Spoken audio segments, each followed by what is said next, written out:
5-minute chocolate mug cake.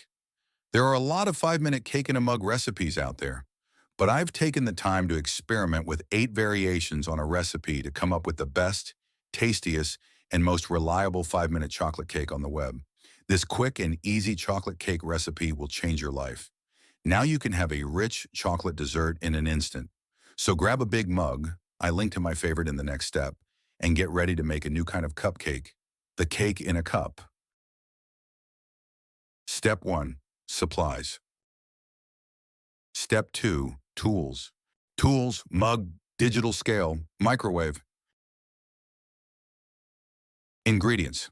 4 tablespoons flour. Make sure you measure it right, or the cake is a lie.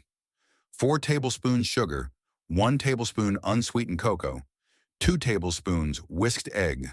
1 egg is too much, 1 egg white is too eggy, 1 yolk is too dense, but 2 tablespoons is just right.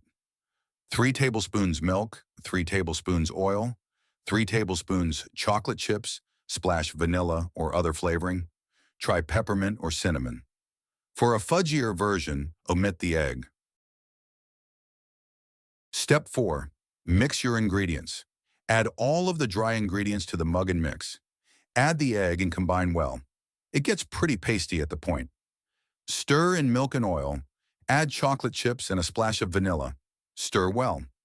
If you don't have chocolate chips, try a broken up candy bar.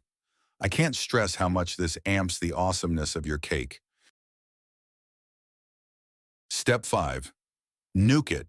Microwave for 3 minutes in a 1000-watt oven or 4 minutes in a 700-watt oven.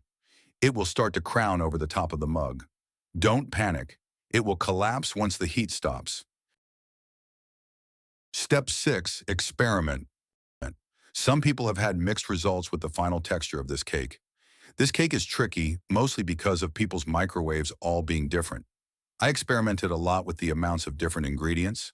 I think if it's something you're going to make quite a lot in the future, it's worth fussing around with. Try just a bit less time in the microwave. You can always put it back in for more. If that doesn't help, try a little less egg or a little less flour. Keep notes on what you're trying each time, and eventually you'll find the cake that's perfect for both you and your microwave.